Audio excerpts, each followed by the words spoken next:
할렐루야. 만나서 반갑습니다, 여러분. 주님의 이름을 환영합니다. 우리 전우자 여러분 인사하겠습니다. 잘 오셨습니다. 네, 많이 받고 가시기 바랍니다.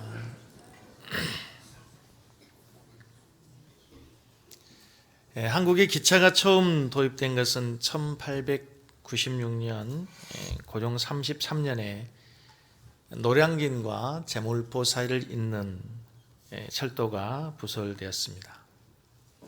이 처음 사람이 끄는 인력거나 말이 끄는 마차가 아니라 전기로 인해서 가는 이 기관차를 보고 기차를 보고 사람들이 그저 신기했습니다. 근데 문제는 그 신기한 물건을 보기는 보았는데 이걸 다른 사람들에게 설명할 길이 없었어요. 이 신기한 전기 기관차를 보고 전기 기차를 보고 사람들에게 이걸 설명하기는 해야 되겠는데 설명하기가 쉽지 않은 겁니다.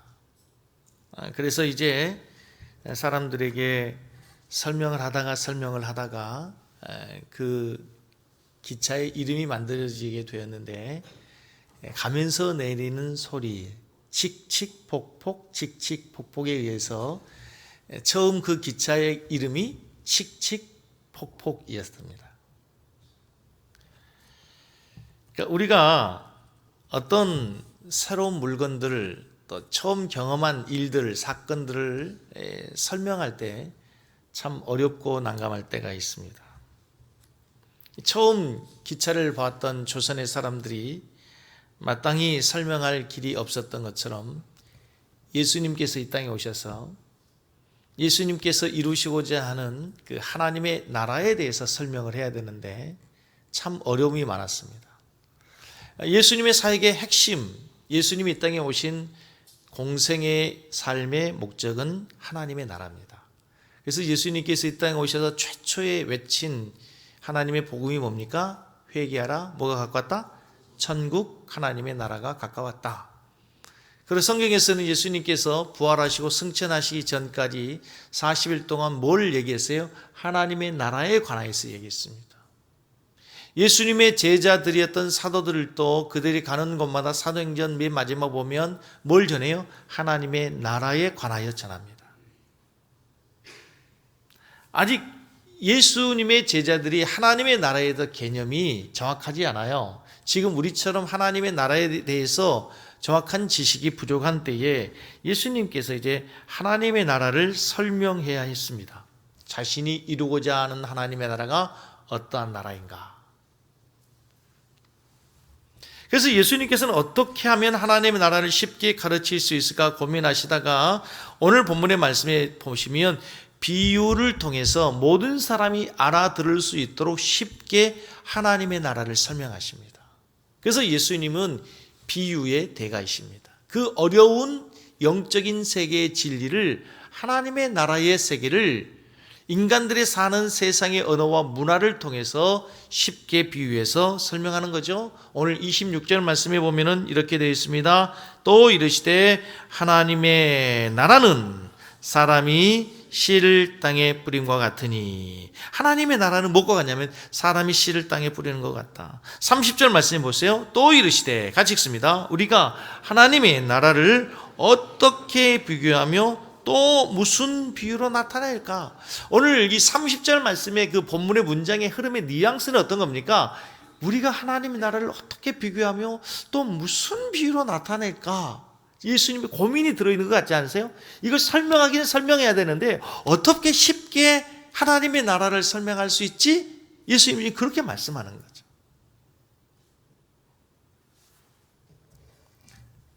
그래서 오늘 예수님께서 자신이 이 땅에 오셔서 이루고자 하시는 하나님의 나라를 비유하시면서 마가복음 4장에서는 씨를 가지고 비유하세요.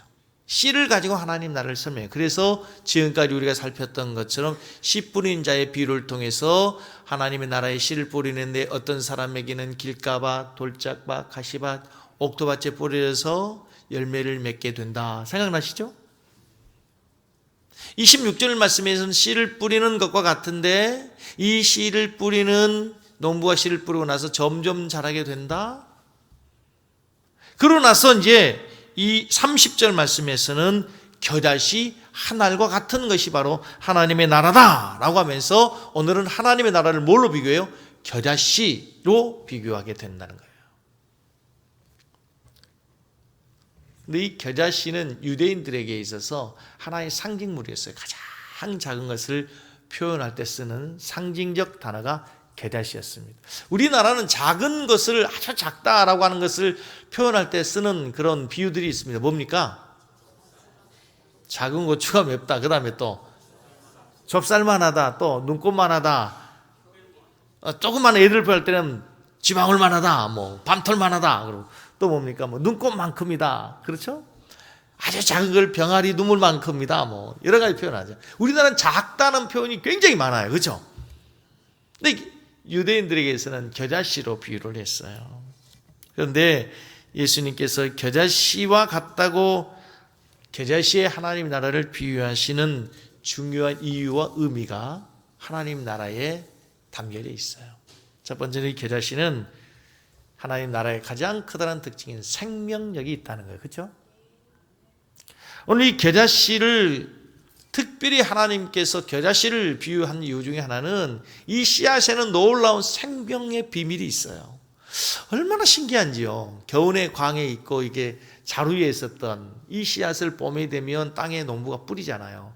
그럼 어떻게 거기에서 그렇게 연한 새싹이 나고 또 줄기가 나고 꽃이 피고 열매를 맺는지 정말 신기하지 않습니까? 이 씨앗에는 놀라운 생명의 신비가 있어요. 정말 놀라워요. 가만히 생각해보면 어떻게 그 딱딱한 거기에서 그렇게 부드러운 순이 나올 수 있어요.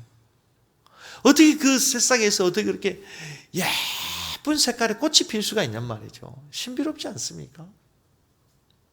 하나님의 나라를 특별히 겨자씨에 비유한 이유는 단순히 작다는 것만을 강조하는 것이 아니라 작은 것을 찾는다면 많아요. 모래알도 있을 수 있고 더 작은 먼지도 있을 수 있잖아요.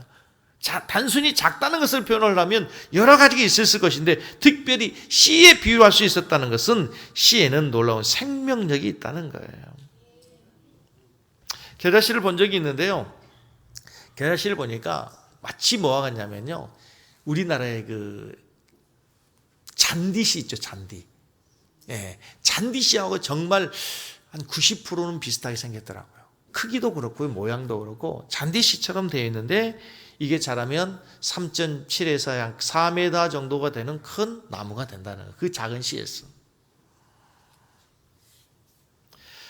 하나님께서 하나님의 나라의 놀라운 비밀 가운데 하나가 아주 작지만 그 안에 생명력이 있으므로 점점 자라서 흥왕하게 되는 것이 하나님의 나라의 특성, 하나님 나라의 원리가 되는 줄로 믿습니다. 하나님의 나라는 작은 것에서 출발합니다. 아주 작고 초라하게 시작합니다. 그럼에도 불구하고 시간이 지나면 그것이 엄청난 거대한 하나님의 세계로 발전하게 되는 거예요. 한국 사람들은 참 큰 걸 좋아하죠. 그래서 대자를 참 좋아합니다. 조그만 초가집 들어가는 문도 뭐라 그래요? 대문 그렇습니다. 대문. 길도 대부분 보면 대로 그래요. 대로. 서울에 뭐 강남대로, 뭐 세종대로 그렇죠? 네. 중앙대로 뭐 다 대로예요. 대로. 다리는 대교죠. 뭐 한강 건너는 다리는 다 대교입니다. 뭐 마포대교, 한강대교, 청담대교, 영동대교 뭐 다 대교예요. 대교. 공부하는 학교도 대학교입니다. 대학교. 옛날 오래전에는 학교가 그냥 대학교로 끝났어. 이제 마지막 대학교인 줄 알았는데 석사 박사를 공부하다 보니까 또 이름을 지어야 돼. 그래서 뭐라 그래요? 대학원이라고 했어요. 대학원. 이 한국의 문화를 연구하는 학자들은 그래서 이게 이 대자를 좋아하는 이유 중에 하나가 대국인 중국에 비해서 대국에 너무 많은 침략과 약탈을 당한 약소국의 서름의 결과가 아마 아닌가 그렇게 학자들이 얘기하기도 합니다. 중요한 것은 여러분 우리 자신도 모르게 큰 것을 좋아하다가 작은 것의 중요함, 작은 것의 소중함을 놓치기가 쉽다는 거예요. 크다고 좋은 것은 아니에요. 아무리 큰 것도요, 작은 것이 되지 않으면 큰 것이 물거품이 될 수가 있어요.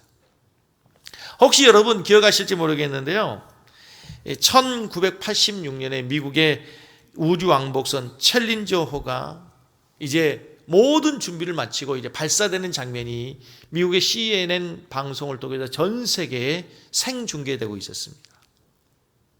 여러분 인터넷에 있어서 챌린저호를 치면요, 그 발사되는 장면이 지금도 동영상으로 떠 있어요.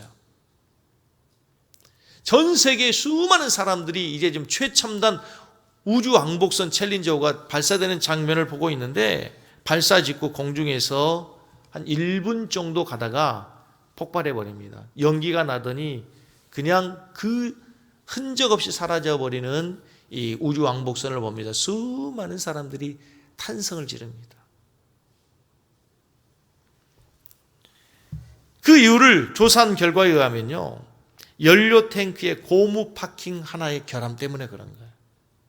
여러분, 우주왕복선이면 최첨단 모든 장비들, 그리고 가장 최첨단의 재료들을 가지고 수십만 개의 부속으로 만들어진 게 우주선이에요, 우주선. 그런데 그 작은 부품 가운데, 수만 개의 부품 가운데 가장 작은 고무 파킹 하나가, 너무 작은 것 그 하나가 불량되고 소홀히 했더니 우주선이 폭발하게 되는 거예요. 작은 것이 얼마나 소중한지. 하나님께서는요, 하나님의 나라를 놀랍게 우리의 인간의 생각과 달리 아주 작은 것으로부터, 너무 작은 것으로부터 출발하는 거예요. 그게 하나님 나라의 원리예요. 여러분, 하나님께서 이 땅에 아담과 하와를 만드시고 인류를 만드시고 생육하고 번성하여 땅에 충만하라, 이 넓은 세상에 인간을 충만하도록 하는 게 하나님의 생각, 하나님의 계획이 있어요. 그렇다면 우리 같으면 몇 사람 만들면 좋겠어요? 한 10사람, 100사람, 1000사람 만들어서 생육하고 번성이라 그러면 좋을 거 아닙니까? 근데 하나님께서는 몇 명 만들어요? 딱 한 명 아담 하나 만들고 그 다음에 하와를 만들고 한 명 아담을 만드는 거예요. 그 작은 겨자씨 하나를 이 땅에 심어서 생육하고 번성하여 땅에 충만하는, 온 세상에 한 명을 가지고 하나님 나라를 세우겠다는 거예요. 인류가 번성하더니 점점 타락합니다. 그래서 하나님이 탄식하죠. 인간을 창조한 것을 하나님 후회하십니다. 그래서 홍수로 다 세상을 싹쓸이합니다. 그리고 나서 새로 하나님이 인간을 새롭게 만드십니다. 그때 딱 한 가정, 노아의 가정을 구원합니다. 그 노아의 가정이 또 타락합니다. 번성하고 타락해서 바벨탑을 쌓아서 우리가 대를 쌓아 하늘에까지 닿게 하자. 하나님의 권위에 도전하죠. 그래서 하나님께서 다시 하나님의 나라를 만들기 위해서 불러낸 가정이 있습니다. 누구예요? 아브라함입니다. 아브라함 한 가정. 아브라함에게는 이삭과 이스마엘이라는 아들이 있잖아요. 그 이스마엘까지도 하나님께서 씨로 만들어서 하나님 나라를 세우고 하면 얼마나 좋아요. 그런데 아니라는 거예요. 딱 하나, 이삭 하나를 가지고, 겨자씨 하나를 가지고 이스라엘의 민족 하나님의 나라를 세워가시겠다는 거예요. 그리고 지금 예수님께서 이 땅에 뭘 오신 거예요? 겨자씨 하나로 오신 거예요. 예수님 한 사람, 그 겨자씨 하나를 가지고 모든 족속을 제자 삼아서 이제 이 땅에 하나님의 나라를 세워가신 것, 그것이 바로 하나님의 나라의 원리, 겨자씨의 원리가 되는 줄로 믿습니다. 사랑하는 성도 여러분, 그래서 우리에게 중요한 것이 작은 것을 볼 수 있는 믿음의 눈이 필요한 거예요. 작은 것을 소중히 여길 수 있는 여러분 되기를 바랍니다. 작은 것 속에 하나님의 나라의 비밀이 있고, 작은 것 속에 하나님 나라의 원리가 있고, 작은 것 속에 하나님의 능력이 있는 줄로 믿습니다. 누가복음 16장 10절 말씀에 지극히 작은 것에 충성된 자는 큰 것에도 충성되고 지극히 작은 것에 불의한 자는 큰 것에도 불의한다. 그래서 하나님이 맡겨주신 작은 일, 그 일도 겨자씨와 같이 소중한 거예요. 여러분이 맡고 있는, 교회에서 맡고 있는 그 작은 일, 여러분이 맡고 있는 그 직분, 그것이 작아 보일 수도 있고 연약해 보일 수도 있고 남이 알아주지 않는 하찮은 일일 수도 있지만, 여러분 그 일이 하나님의 나라의 겨자씨와 같다는 사실을 믿으시기 바랍니다. 뿐만 아니고요, 아브라함이, 노아가, 예수님이 겨자씨 한 알이었던 것처럼 오늘날 이 시대의 여러분, 그리고 제가 하나님의 나라의, 이 시대의 하나님 나라의 겨자씨와 같은 존재인 거예요. 우리가 이 하나님 나라의 겨자씨 비유를 얼마나 많이 들었습니까, 여러분? 이 겨자씨 비유에 대해서 모르는 사람이 어디에 있습니까, 여러분? 그럼에도 불구하고 오늘 하나님께서 우리에게 주시는 하나님의 음성, 하나님의 메시지는 이제는 내가 그 겨자씨가 되라 이거예요. 지극히 작은 그 겨자씨 한 알이 하나님의 나라를 이룬 것처럼 이제는 내가 이 시대에 하나님의 겨자씨로 쓰임받도록 해라.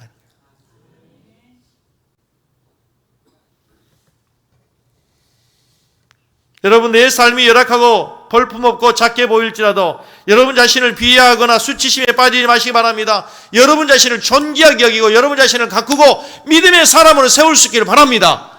거기에 하나님 나라의 비밀이 있는 거예요.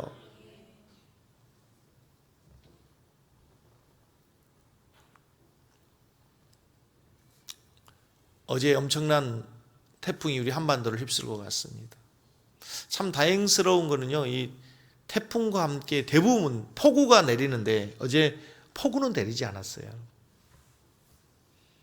근데 엄청난 폭우가 내리면 여러분 막 산사태가 나고 댐이 무너지지 않습니까? 근데 그 댐이 무너지지 않도록 폭우에서 댐을 지키는 게 뭔 줄 아세요? 뭘까요? 잔디입니다. 잔디. 잡초입니다. 잡초. 풀뿌리 하나하나가 모여서 잔디로 이루어져서 댐을 덮고 있을 때 폭우가 흘러내리고 댐이 보존이 되는 겁니다. 다시 말하면 그 댐을 지키는 게 뭐예요? 잡초 하나입니다. 잡초 하나. 잡초를 소중히 여기고 우리가 잡초를 쉽게 여기고 가볍게 여기고 무시할 수 있지만 여러분 생각해 보면 그 잡초 힘이 얼마나 놀라운지 모릅니다. 그 잡초 작은 거 하나, 잔디 작은 잡초 풀 하나가 댐을 지킨다는 거예요. 비록 우리가 이 땅을 살면서 여러분 때로는 얼마나 연약해 보일지 모릅니다. 하나님의 교회에서 여러분 자신이 얼마나 연약해 보일지 모릅니다. 그러나 여러분들이 여러분의 신앙과 믿음을 세워야 되는 이유는 바로 여러분 한 사람 한 사람 겨자씨 하나하나를 통해서 하나님의 교회가 세워지고 지금까지 이 교회가 오게 된 줄로 믿습니다. 그게 하나님 나라의 원리예요. 하나님 나라의 원리. 위대한 일은 그래서 작은 것에서부터 시작되는 거죠. 우리가 잘 아는 욥기서 8장 7절 말씀, 내 시작은 미약하였으나 내 나중은 심히 창대하리라 했습니다.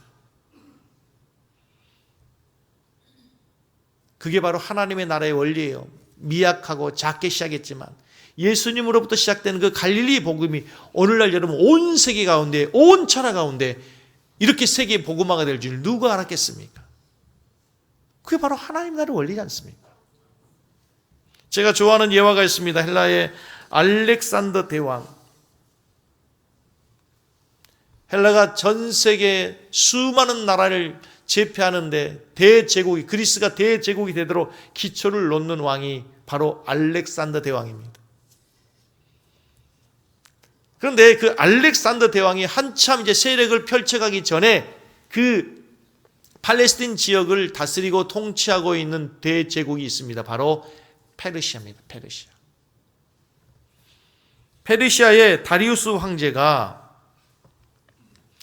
이제 반드시 알렉산더 대왕이 전 세계 대제국을 꿈꿀 때 넘어야 될 커다란 장벽,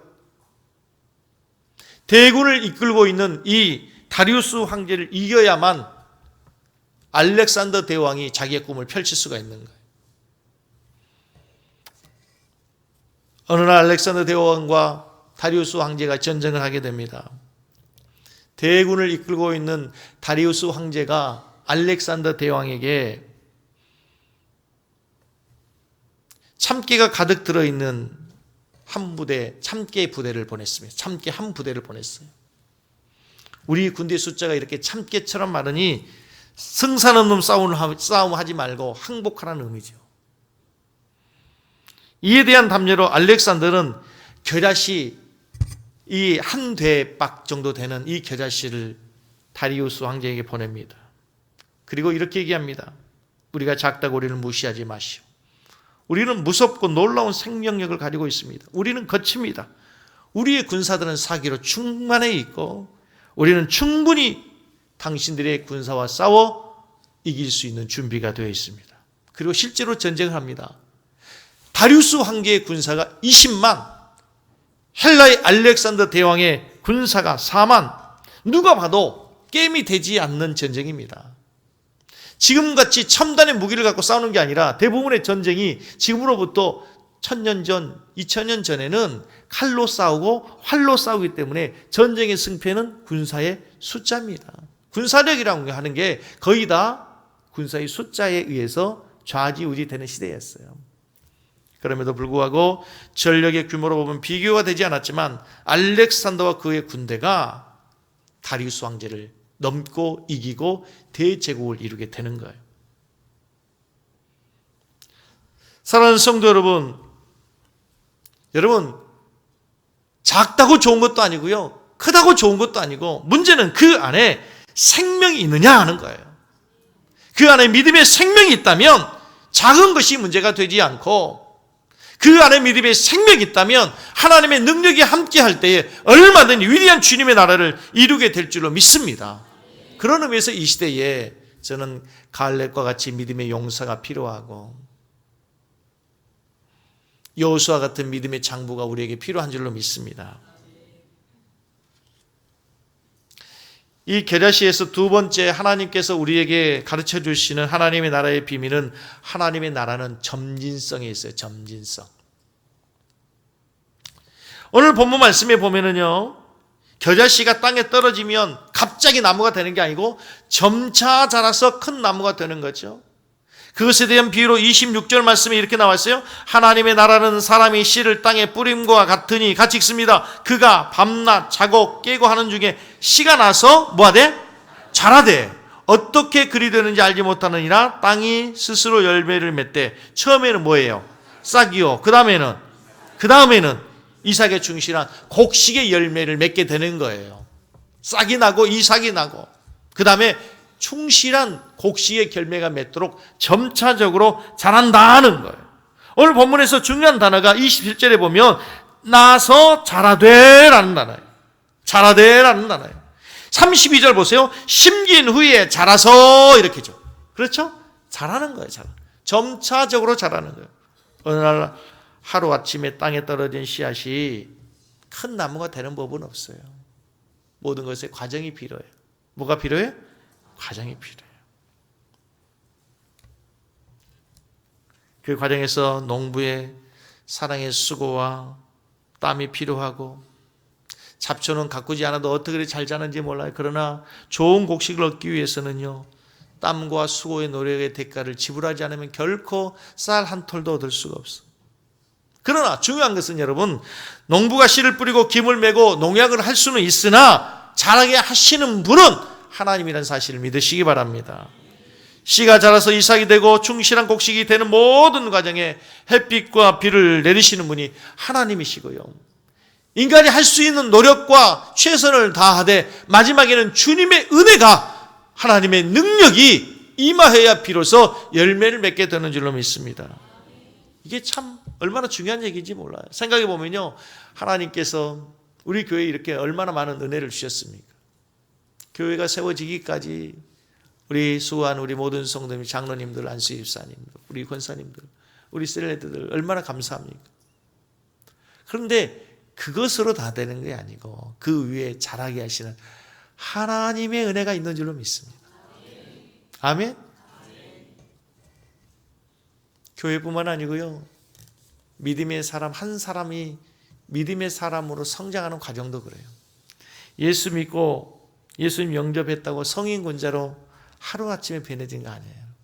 여러분, 우리가 어느 날 하루에 성경 일독한다고 우리가 믿음의 사람이 다 되는 게 아니더라고요. 철야 예배 금식 한번 했다고 우리가 믿음의 사람 완성되는 게 아니더라니까요. 우리가 부흥회를 통해서 은혜 받았다고 하루아침에 천사 되는 것 절대 아닙니다.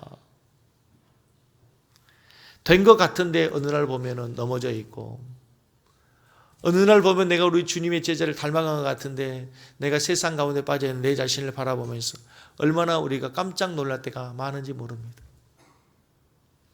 그럼에도 불구하고 점진적으로 성장하는 것. 오늘 지금 우리가 우리 자신을 볼 때 얼마나 대견합니까, 여러분? 내가 그래도 이만큼 믿음이 있어서 내가 성가대를 하고 내가 셀리더를 하고 교사를 해. 그렇죠. 그리고 우리 신앙의 그래프는요, 그냥 일직선으로 상승 곡선을 그리는 게 아니고요, 오르막이 있고 그 다음에 내리고 또 올라가는 것 같더니 또 내리면서 상승과 하향을 반복하되 마지막에 지향점 뭐예요? 상승으로 가는 거예요. 오르막 내리막을 반복하다가 올라가는 거. 그게 우리의 믿음이에요. 그 점진적인 성장이 있어요. 교회도 성장도 마찬가지고요, 개인의 성장도 마찬가지예요. 그래서 여러분, 교회 안에서 우리가 성도를 바라볼 때 어떻게 바라봐야 되냐? 완성품으로 보면 안 돼요. 지금의 상태로 모든 것을 판단하고 정지하면 안 된단 말이에요. 계속 성장해 가고 있는 과정으로 볼 수 있기를 축복합니다. 그래야 실족하지 않아요. 교회도 마찬가지예요, 여러분. 하나님의 교회는 모든 교회가 다 공사 중이에요, 공사 중. 완벽한 교회 없어요. 지상의 교회는 전투적인 교회고요, 지상의 교회는 완벽한 교회 없어요, 여러분. 보다 더 좋은 교회, 보다 더 성숙한 교회로 주님이 피로 값주고 세우신 교회를 우리가 함께 세워가는 것이지 완벽한 교회가 어디 있습니까, 여러분? 우리가 말하는 그 초대교회도 완벽하다고 얘기하지만 완벽한 교회가 아니었어요. 아나니아 삽비라가 여러분 거짓말해서 죽게 되고요, 헬라파와 히브리파가 구제로 인해서 다투고 싸우고 분쟁하기도 하잖아요. 고린도 교회도 문제가 있었고요, 빌립보 교회도 서로 높아지려고 해서 싸움이 있었고요. 다 문제가 있는 거예요.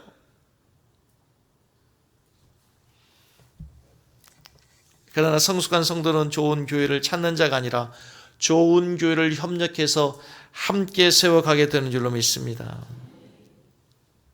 다시 말씀드리지만 교회도 미완성, 우리도 미완성으로 공사 중에 있어요. 성도를 보면서 좀 그런 너그러운 눈으로 봐주세요.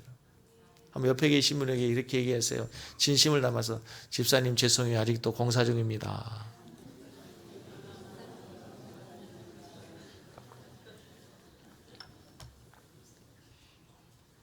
얼마나 좋은 말인지 몰라요. 아직 공사 중인데. 여러분, 건물을 보면서 아직 미완성된 건물에 콘크리트가 있고 아직 지붕도 안 돼 있고 창문도 안 깨져 있는데 그걸 보면서 건물이 왜 저 모양, 그런 사람은 없잖아요. 공사 중이니까. 불편해도 다 이해를 하잖아. 길에 가다가 운전하고 가다가 차가 막혀, 왜 이렇게 막히지? 도대체 무슨 일이야? 그러다가 가다 보니까 공사하고 있어요. 이해가 되잖아요. 마음이 공사 중이었구나. 다 이해가 된단 말이에요.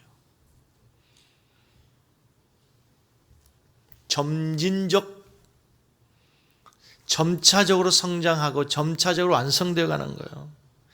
그런 의미에서 여러분, 우리의 인생은 아직 최고가 오지 않았어요. 주님 오시기 전까지. 우리가 주님 앞에 가기 전까지 아직 최고가 오지 않았어요. 최고의 날이 오지 않았어요. 우리의 인생의 전성기, 신앙의 전성기는 아직 오지 않은 줄로 믿습니다.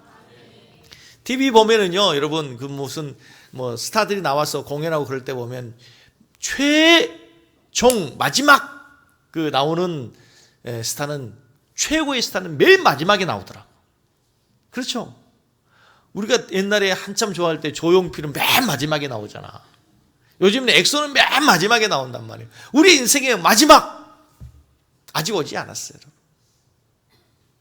점진적으로 성장하는 거예요. 하나님의 은혜도 마찬가지. 자, 오늘 본문에서 이제 이 겨자씨의 최종적인 모습이 어떻게 되냐면요, 32절을 보세요. 심긴 후에 자라서 모든 풀보다 커지며 그 가지를 내나니 공중의 새들이 그 그늘에 깃들일 만큼 되느니라. 오늘 32절에 모든 풀보다 크게 커졌다 이렇게 끝나지 않아요. 그 다음에 뭐가 나와요? 공중의 새들이 그 그늘에 깃들이게 된다는 거예요.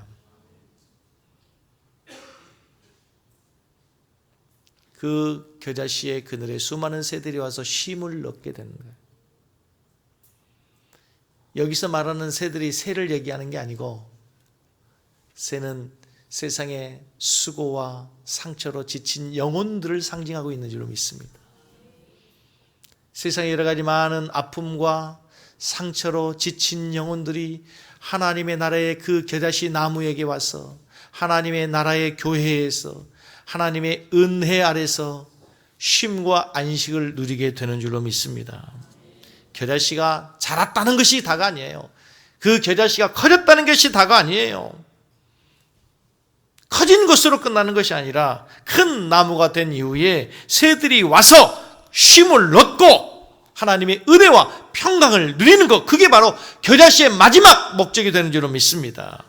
주님 어느 날 말씀하십니다. 세상에 수고하고 무거운 짐진 자들아 다 내게로 오라. 내가 너희를 쉬게 할 것이다.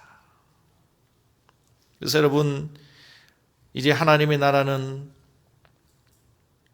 내가 하나님의 은혜와 복을 받는 것도 중요하지만 내가 받은 그 은혜와 복으로 인해서 우리 주변에 우리의 이웃들이, 세상이, 열방이 하나님의 은혜에 함께 동참하게 될 줄로 믿습니다.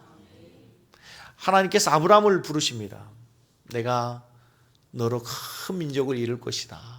내가 너에게 가는 곳마다 너를 지켜줄 것이다. 그것으로 끝이 아니고 너는 복의 근원이 되라.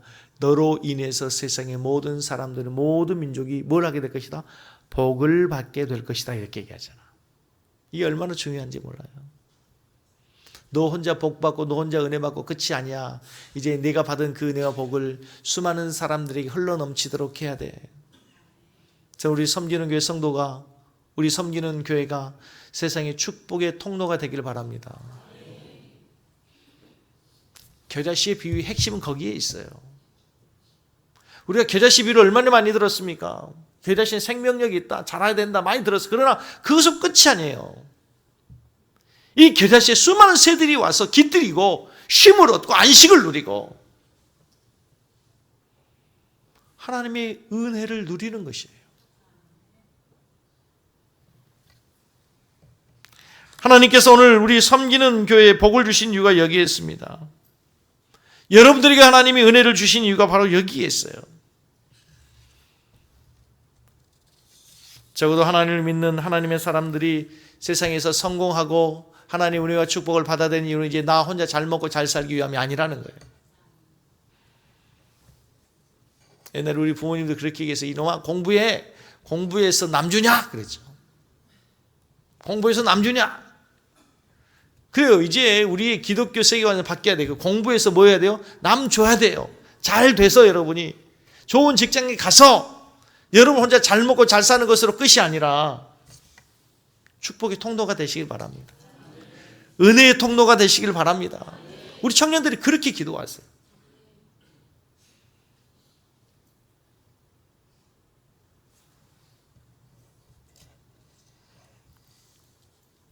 우리가 하나님의 관점으로 볼 때는 우리 모두가 다 겨자씨처럼 다 미약하고 연약하고 나약하고 얼마나 볼품이 없는 자인지 모릅니다. 그럼에도 하나님께서는 그 가운데서 위대한 주님의 작품으로 우리를 만들어 가시는 거예요.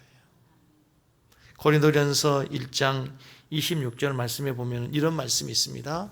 같이 읽습니다. 형제들아 너희를 부르심을 보라. 육체를 따라 지혜로운 자가 많지 아니하며 능한 자가 많지 아니하며 문벌 좋은 자가, 그러니까 고린도 교회 성도들은 한마디로 별 볼 일이 없었어요. 육체를 따라 지혜로운 자도 많지 않고 능한 자도 많지 않고 능력 있는 사람도 없고 문벌 좋은, 많이 배운 사람도 없고 별 볼 일 없는 사람들이었어요. 겨자씨와 같았어요. 작고 초라했단 말이에요. 그런데 하나님께서 그들을 부르신 이유가 있어요. 27절로 29절 같이 읽습니다. 그러나 하나님께서 세상에 미련한 것들을 택하사 지혜 있는 자들을, 세상에 약한 것들을 택하사 강한 것들을, 28절 하나님께서 세상에 천한 것들과 멸시받던 것들과 없는 것들을 택하사 있는 것들을 멸하시나니 이는 아무 육체도 하나님 앞에서 자랑하지 못하게 하려 하십니다. 하나님께서 연약한 우리, 미련하고 우둔하고 보잘것없는 겨자씨와 같은 우리를 부르신 이유가 있어요. 우리로 하여금 세상의 것들을 부끄럽게 하고 하나님의 이름이 높아지고 하나님의 능력이 드러나도록 하기 위해서 우리를 부르신 줄로 믿습니다.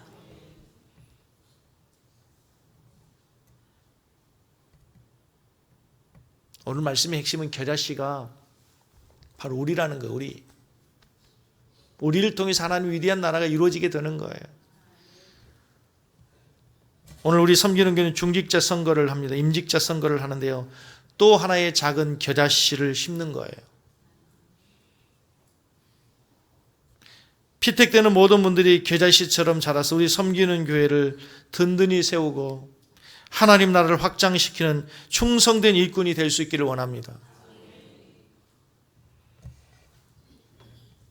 오늘 세워지는 모든 임직자들이 정말 지금은 연약할지라도 부족할지라도 점차적으로 성장하는 것처럼 정말 시간이 지나고 난다면 더 멋지고 번들었던 하나님의 일꾼, 충성된 일꾼으로 성장할 수 있기를 주의 이름으로 축복합니다.